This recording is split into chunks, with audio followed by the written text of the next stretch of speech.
아멘. 앞뒤 자문들과 한 번 더 인사 나눌까요? 잘 오셨습니다. 그리고 이렇게 한번 격려합시다. 힘을 냅시다. 네, 주님이 함께 계십니다. 오늘 요한계시록 13장 1절과 10절, 1절에서 10절의 말씀을 가지고 첫 번째 짐승이라는 제목으로 그간의 설교를 들으신 분들이 이게 의미를 좀 이해할 수도 있겠지만 처음 또 들으시는 분들은 이게 뭔 소린가 그러실 수 있는데 가만히 들어보시면 또 이해가 되실 줄 압니다. 우리가 삶의 고난을 겪는 세 가지 이유가 있다고 합니다. 성경적으로 보면 이 세 가지 이유 중에 첫째는 하나님께서 우리에게 시험을 허락하시는 겁니다. 우리를 훈련하는 목적으로. 마치 성경에 보면 아브라함에게 100세나 된 아브라함이 간신히 얻은 이삭을 바쳐라 이런 얘기를 하시는 거죠. 굉장히 힘든 어려움의 시간이 분명할 겁니다. 두 번째는 마귀가 미혹하고 또 공격함으로 인해서 얻는 어려움입니다. 상당히 이것은 성경의 많은 부분을 차지하고 있는 내용이라고 볼 수 있습니다. 첫 번째 하나님의 훈련과 시험은 그걸 뭐 어겼다고 우리를 죽이거나 또 우리를 괴롭게 하는 것은 없습니다. 다만 하나님이 우리에게 맡기실 사명을 위하여 때때로 우리를 훈련하시는 과정으로 허락하시는 거죠. 그러나 이 마귀가 주는 어려움은 상당히 위험합니다. 이걸 잘못 감당했다가는 폐가 망신이 될 수가 있고 모든 것이 수포로 돌아가기에 충분한 공격이 있기 때문에 그렇습니다. 세 번째는 원인과 이유를 잘 모르지만 연대성 안에서 그냥 생기는 어려움이 있습니다. 예를 들면 이번에 의성에서 일어난 그 산불과 같이 내가 한 것도 아니고 나는 아무 책임이 없는데 어쩌다가 일어난 산불로 인해서 모든 것을 한꺼번에 잃어버리는 그런 고난도 겪게 되죠. 지난주에 저희 그 삼촌이 미국의 LA에서 사시는 분인데 잠깐 이제 이중 국적의 문제로 한국을 방문했었어요. 그리고 우리 교회를 잠깐 와서 함께 예배드렸는데 우리 한국에도 지금 산불로 인해서 큰 어려움을 겪었지 않습니까? 근데 이분은 LA에 살다가 그 어려움을 겪었습니다. 이게 얼마나 재수가 없는 일입니까? 하필 한국에서 다 정리하고 미국 가서 이민 가서 그래도 잘 살려고 뭐 나름대로 몸부림쳐서 20여 년 동안 준비해서 잘 갖고 왔습니다. 나름대로 잘 사는 사람으로 섰습니다. 하루아침에 사글이 다 아무것도 가지고 나오지 못하고 불이 다 탔습니다. 근데 이상하게 삼촌의 얼굴에서 빛이 나요. 제가 무슨 일인가 자세히 들었습니다. 그 다 잃고 나니 인생이 새롭게 보이더라 하는 거죠. 그리고 그때부터 다시 믿음을 붙들기 시작해서 눈을 떠보니 당신이 한국에 있었던 기술이 놀라운 기술이 있었다는 걸 알고 한국까지 그 연세에 와서 저보다 한 10살 위신데 와서 준비하고 다시 도전하는 마음으로 오늘 하루 더 오신다 그랬는데 못 오시고 간다고 연락이 왔습니다. 어떤 이들에겐 그렇게 연대성 안에서 당하고 그래서 깜짝 놀랄 어려움을 겪기도 하지만 결론적으로 보면 그 어려움 속에서 놀라운 성장을 이뤄갈 수가 있게 되기도 합니다. 문제는 이 요한계시록의 대부분의 어려움은 바로 마귀가 주는 사탄이 가져오는 공격과 미혹이 대부분이다라고 하는 것을 우리가 알게 되고 저와 여러분들이 믿음 생활을 하는 과정 속에서 겪는 많은 어려움 속에 이 사탄이 공격하는 내용이 포함되어 있다는 것을 우리는 잊어서는 안 될 것입니다. 이 마귀의 힘은 사실은 하나님 외에는 이길 자가 없을 정도로 막강하다고 우리는 성경을 통해서 알게 됩니다. 그럼에도 불구하고 우리는 주님의 자녀이기 때문에 우리 아버지가 이겼기 때문에 우리 하나님이 이겼기 때문에 우리도 이길 수 있다는 믿음을 가지고 사는 걸 보면 참 대단한 사람들이기도 합니다. 요한복음 1장 12절에 보면 영접하는 자 곧 그 이름을 믿는 자들에게는 하나님의 자녀가 되는 권세가 있다. 권세를 주셨다 그랬습니다. 우리 예수 그리스도를 믿고 그 권세를 얻어서 하나님의 자녀가 되었습니다. 그리고 요한일서 5장 4절 말씀처럼 무릇 하나님께로부터 난 자가 되었는데 그런 사람들은 세상을 이기느니라. 어떻게 이겨요? 세상을 이기는 힘은, 승리는 이것이니 우리의 믿음이다. 그렇게 말합니다. 그러므로 저와 여러분들이 믿음을 가질 때 사단에게서 오는, 이 사단에서 오는 수많은 공격들과 미혹을 이길 수 있다라고 하는 것을 우리는 생각해 보게 됩니다. 그럼에도 불구하고 많은 신앙인들이 쉽게 무너지는 이유는 이 사탄의 고도화된 전략 때문인 거예요. 자, 오늘 우리가 살펴보는 것은 첫 번째 짐승으로 보여지는 이 사탄의 고도화된 전략, 성도들을 무너뜨리고 교회를 파괴하고 이 세상의 정의와 진실을 왜곡시키는 이 엄청난 상황들을 사탄이 만들어내고 있다는 사실을 저 여러분들이 주목할 필요가 있습니다. 이 사탄은요, 예수님께서 이 땅에 오셔서 사시는 내내, 특별히 공생애를 사시는 그 시간 동안에도 집요하게 예수님을 괴롭혔습니다. 공생애를 시작할 때부터 나타나가지고 마지막 십자가에 못 박는 일까지 사탄이 주도해서 모든 일들을 행했다는 겁니다. 그러니 하물며 성도들의 믿음 생활에 예가 안 낀다는 건 말이 안 됩니다. 여러분 혹시 어려움이 옵니까? 그렇다면 일단 기본적으로 왜 이렇게 힘든 일이 왔어? 이 생각도 할 필요도 있겠지만 두 번째는 아하, 얘가 사탄이 이제 나를 제대로 알아봤구나 생각하면 됩니다. 잘 안 믿는 표정이신데 어려움이 오는 대부분의 이야기를 아까 제가 해드렸잖아요. 하나님이 주시는 건 극히 많지 않아요. 거의 없죠. 그러면 대부분 요놈이 줄 건데, 그러면 뭔가 이유가 있구나, 뭔가 어려움의 이유가 있구나, 그렇게 생각하면 금방 해결할 수 있는 점들을 찾아갈 수 있습니다. 그런 사탄의 전략을 오늘 살펴보면서 자, 우리가 어려움을 당할 때 어떻게 이겨볼까라고 하는 말씀들 한번 찾아보려고 합니다. 첫 번째 13장에 짐승들이 두 마리 짐승이 나오는데 이 짐승 두 종류의 짐승이 13장에 나오는 그 첫 번째 짐승은 바로 바다에서 올라온 짐승이고 두 번째 짐승은 땅에서부터 올라오는 짐승이다, 그렇게 표현합니다. 그러니까 두 종류의 짐승이 나오는데 하나는 땅에서부터 하나는 바다에서부터 이렇게 오게 돼요. 이 짐승들은 모두 붉은 용, 누구죠? 붉은 용이 누구였죠? 사탄이죠, 사탄. 이 사탄으로부터 권세를 받아서 역사하는 사탄의 수하들이다라고 하는 거예요. 첫 번째 짐승은 바다에서 올라왔는데 이 바다라고 하는 것은 당시 세계관으로 보면 공포와 두려움의 어떤 그 공간이에요.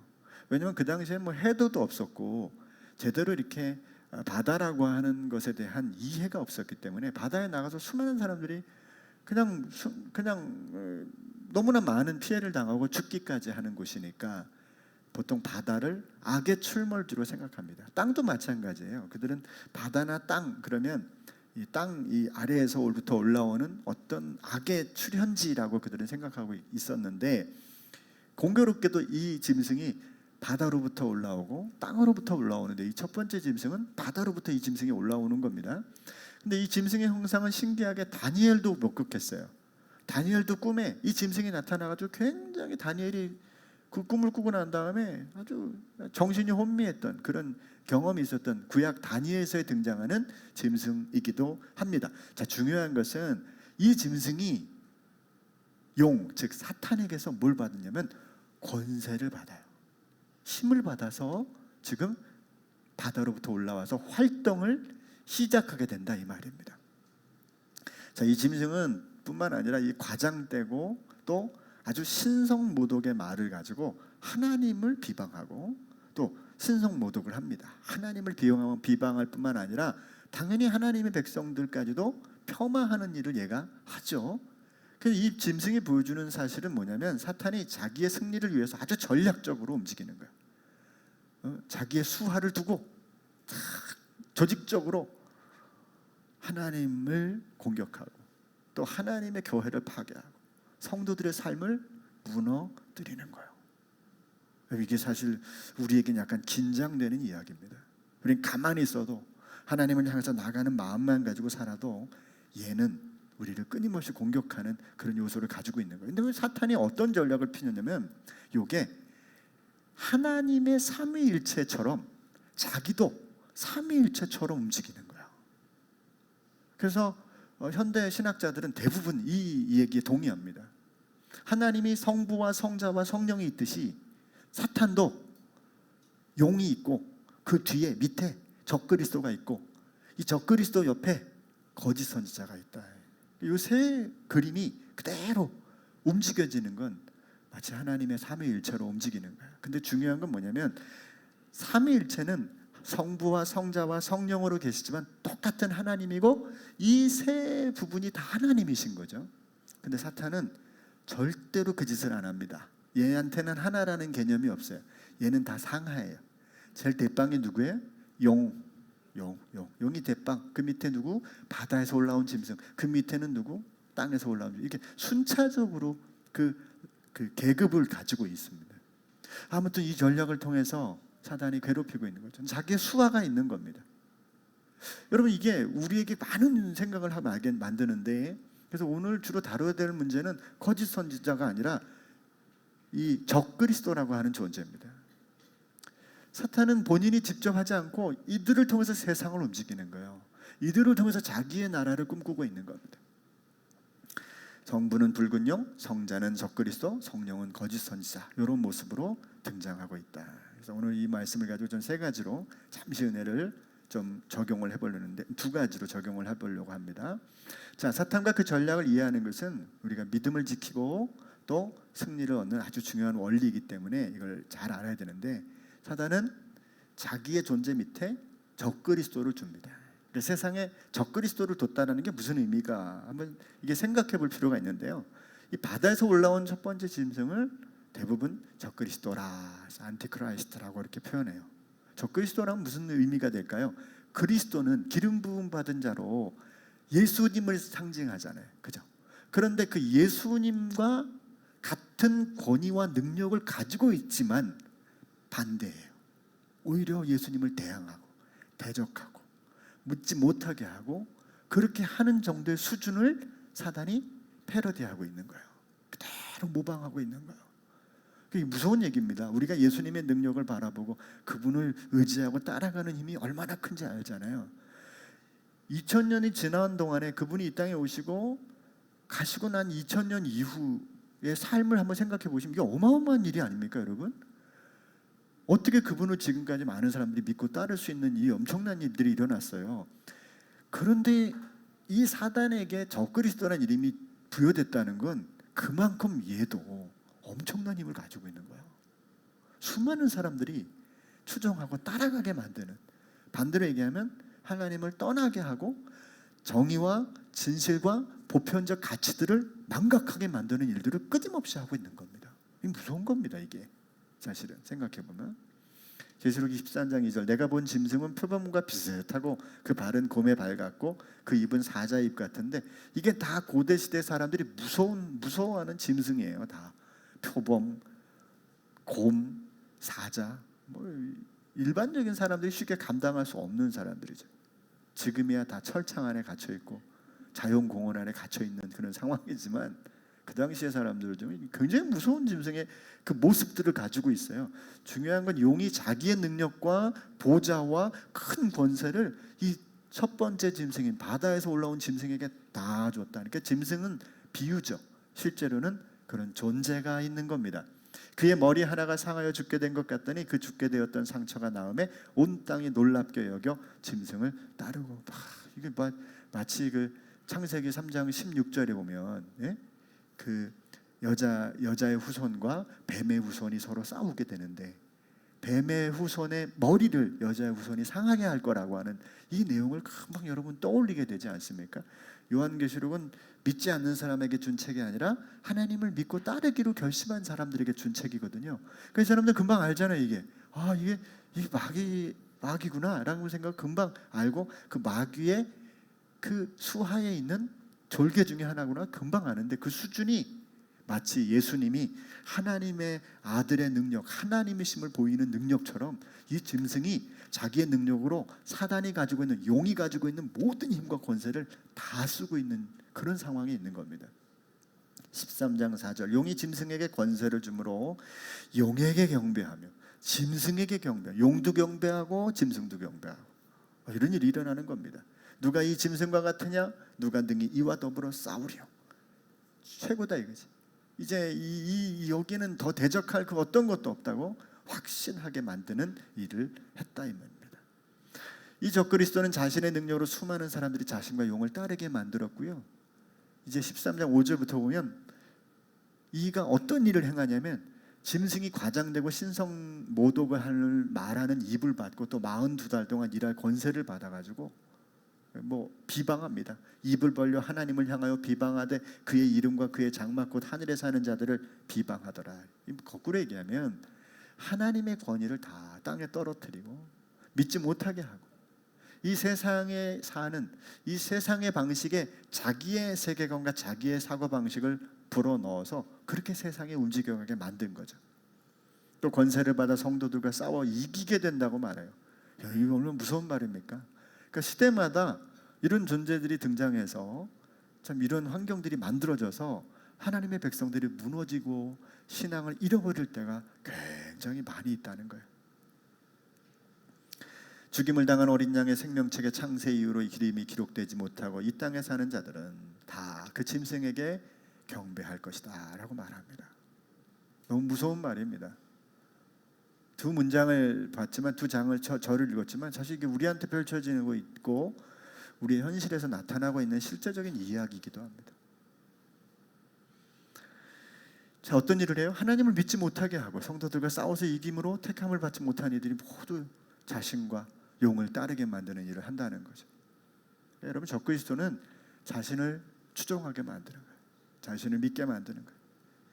그리고 세상의 실제적인 통치자들이기도 합니다.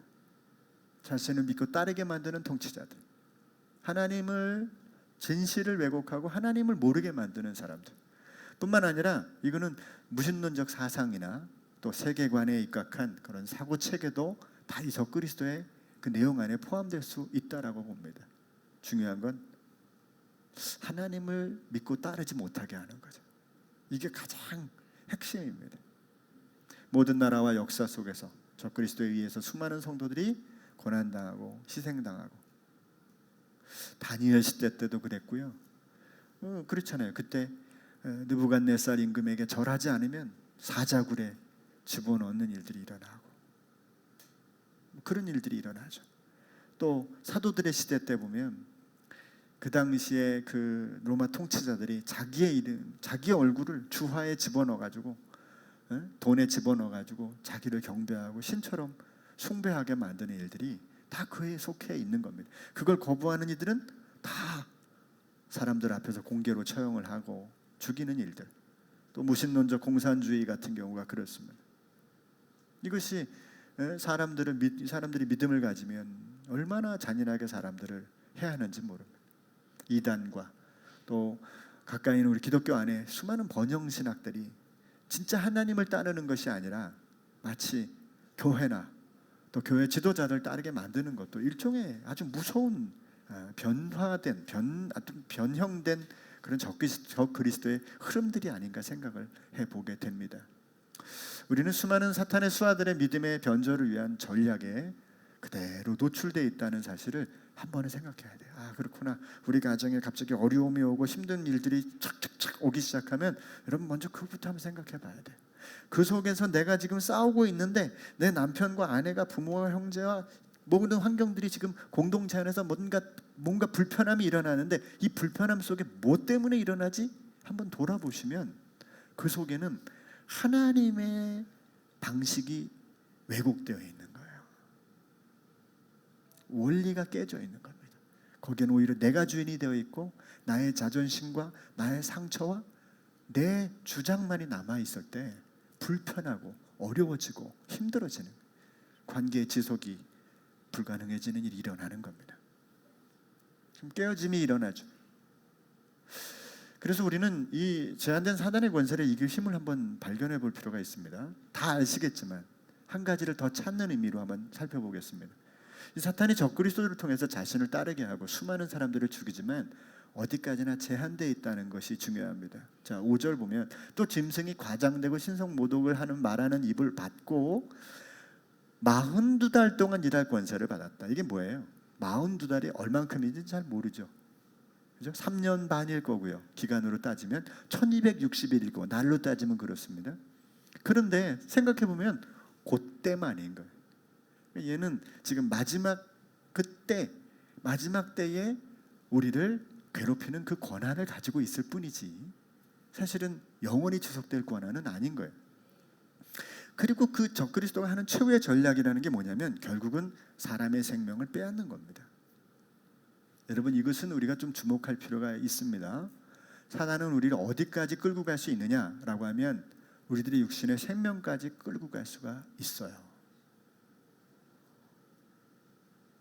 아니, 하나님, 이거는 절대로 하나님이 안 해줄 거야, 이렇게 생각하시면 안 됩니다. 사탄은 사람의 생명을 빼앗습니다. 사람을 죽게 만듭니다. 우울증이라는 질병에 걸리면 죽음이 쉬워집니다.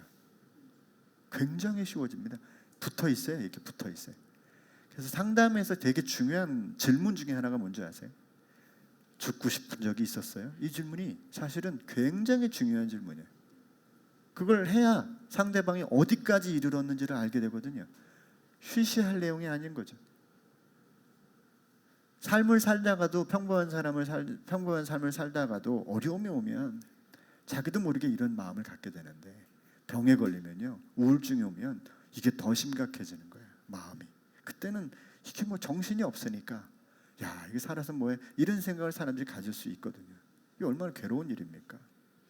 자, 이 전략을 사단은 가지고 있다는 거죠. 그러니까 여러 가지 환경을 가지고 사람들을 그리로 몰고 가는 겁니다. 마치 축구공을 몰고 가듯이 몰고 가는 힘이 사단에게 있다. 이걸 여러분 기본적 전제를 좀 갖고 있어야 됩니다. 우리가 정신을 차리지 않으면 금방 나의 가정 안에, 우리의 공동체 안에, 우리들의 환경 안에 그런 일들이 찾아올 수가 있어요. 우리 국가도 지금 굉장히 위기에 있다고 저는 생각합니다. 이 위기를 잘 극복할 때 우리가 다시금 선진국의 도약을 해갈 수가 있는 겁니다. 우리들의 교회도 마찬가지고 우리들의 가정도, 우리들이 경영하는 모든 경영도 단순히 그 경영을 이끌어가는 일들로 인해서 찾아오는 게 아니라 그 속에 사단이 어떻게 끼고 들어오는지를 좀 볼 수 있어야 돼요. 우리 마음속에 어떻게 얘가 들어오는지를 우리가 주의 깊게 살펴야 됩니다. 단순히 그냥 펼쳐져가는 일로 인해서 그냥 살다 보니 겪는 일이겠지, 이렇게 보기에는 요한계시록 전체가 무색해집니다. 거기에는 어쩌면 우리를 위협하는 많은 것들이 들어있는 거죠. 정신을 차려야 되는구나. 13장 7절, 또 권세를 받아 성도들과 싸워 이기게 되잖아요. 이긴대잖아요. 어떤 기간에 이기는 거죠. 그때는 교회가 쑥대밭이 되는 거예요. 그때는 믿음의 사람들이 하나도 보이지 않는 거예요. 다 죽는 겁니다. 다. 각 족속과 백성과 방언과 나라를 다스리는 권세를 갖고 움직이고 있으니 말이에요. 얼마나 이게 무서운 일입니까? 그런 시대가 얼마든지 있었다는 것이죠. 심지어는 이렇게 말합니다. 사로잡힐 자는 사로잡혀 갈 것이고 칼에 죽을 자는 마땅히 칼에 죽게 될 거다. 이게 우리들의 현장에 있습니다. 그런데 반면에 한편으로 생각하면 얘는 우리들을 죽게 만든, 육신의 생명을 가져가는 게 마지막 발악이구나 라고 하는 생각도 가져볼 수가 있습니다. 계시록 11장 7절에 보면 이게 두 증인이 이 땅에서 이제 사역하는 삶의 모습을 나오잖아요. 근데 그들이 7절에 사역의 후반에 어떤 결론이 나왔어요? 그들이 그 증언을 마칠 때 두 증인을 얘기하는 겁니다. 여기는 이만희가 아니에요. 그냥 두 증인입니다. 교회를 말하는 거죠. 마칠 때에 무적행으로부터 올라오는 짐승이 그들과 더불어 전쟁을 일으켜 그들을 이기고 그들을 죽이는 터인즉. 그러니까 두 증인의 사역에서 교회의 실상에서도 이렇게 얘기하잖아요. 그러니까 여러분, 교회는 언제든지 세상에서 이긴다, 그렇지 않아요. 무너질 때도 많고 넘어질 때도 많고 쓰러질 때도 많습니다. 그러나 그건 우리들이 바라보는 현실적인 것이지 실제로는 승리했다라고 하는 것을 우리는 다 알고 있어야만 합니다. 자, 요한의 시대에는 그 일이 비일비재했고 지금도 지구촌에서 어딘가에는 믿음을 갖는 것 때문에 모든 걸 잃어야 되는 사람도 있어요. 우리에게도 얼마든지 펼쳐질 수 있는 일임을 우리가 잊어서는 안 될 것입니다. 그러나 그들의 공격은 잠시요 육신의 생명을 빼앗는 것 외에는 아무것도 아닙니다.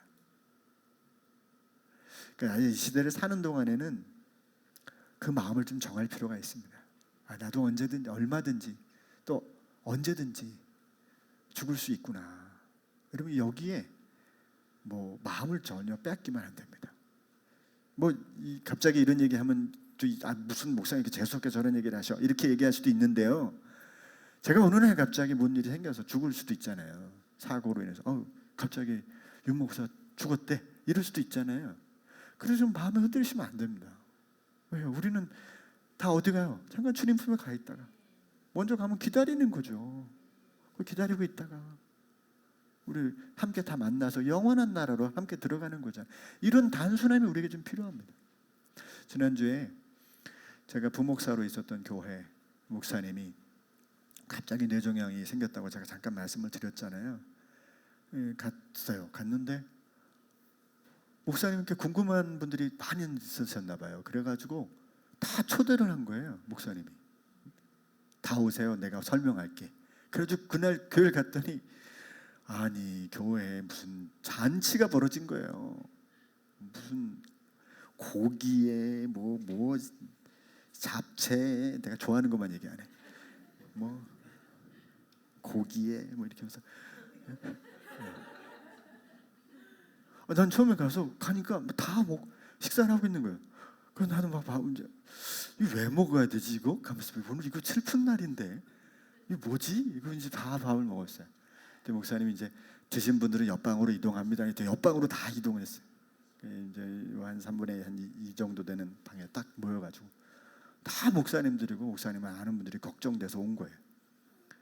식사 대접을 거하게 하시고 제가 뇌종양에 걸렸답니다. 그 발표를 하시는 거예요.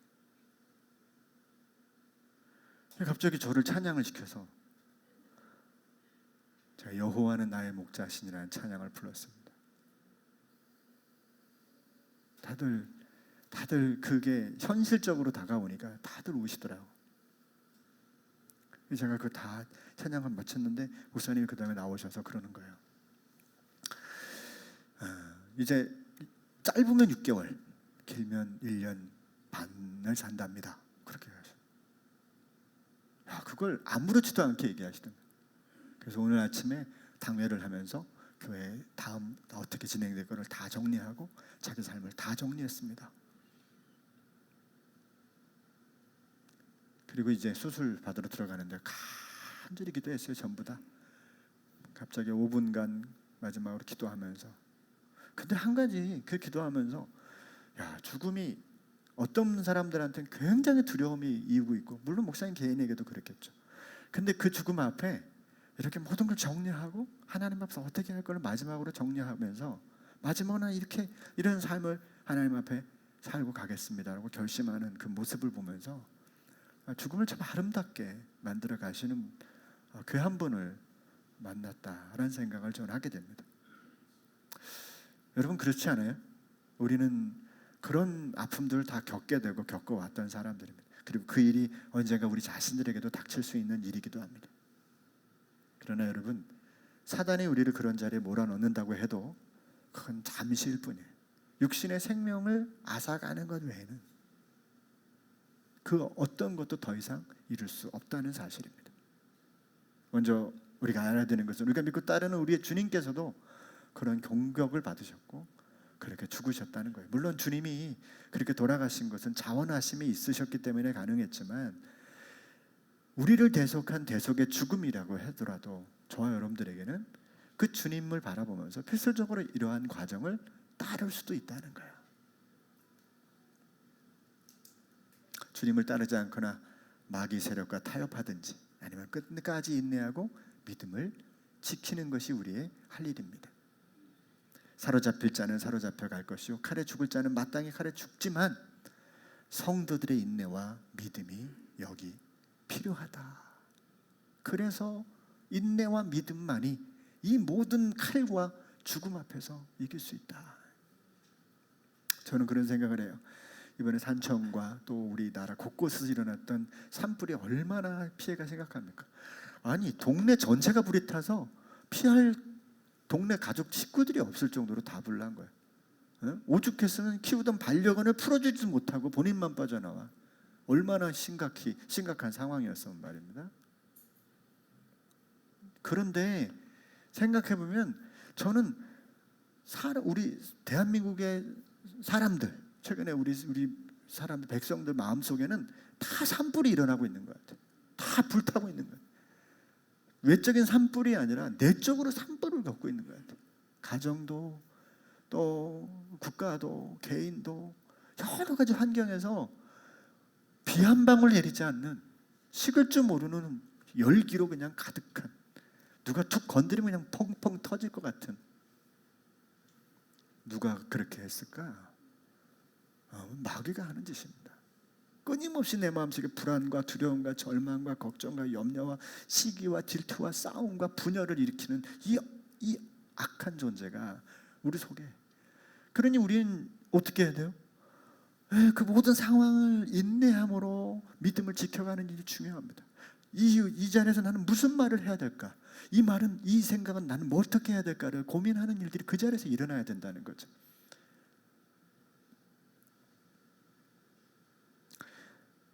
야고보서 1장 2절에 한번 읽어볼까요? 자, 시작. 내 형제들아, 너희가 여러 가지 시험을 당하든 온전히 기쁘게 여기라. 이는 너희 믿음의 시련이 인내를 만들어내는 줄 너희가 알미라. 인내를 온전히 이루라.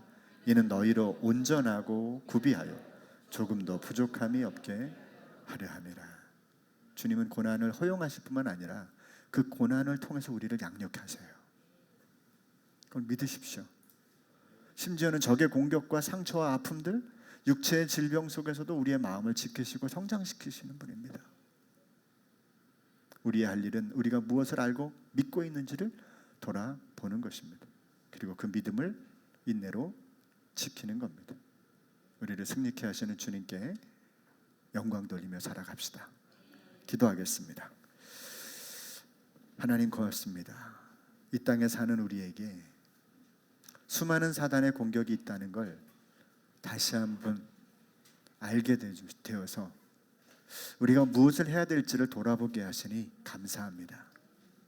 어려움이 올 때 우리는 그저 내 마음의 감정과 생각과 환경에 주어지는 대로 살려고 하기보다 우리에게 주신 말씀을 붙들고 믿음을 붙들고 인내하는 것이 우리를 온전하게 하고 우리를 부욕해 하고 아무것도 그 어떤 일에도 우리에게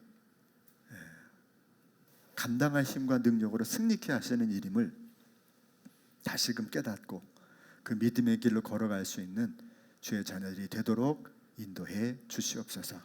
예수님의 이름으로 기도합니다.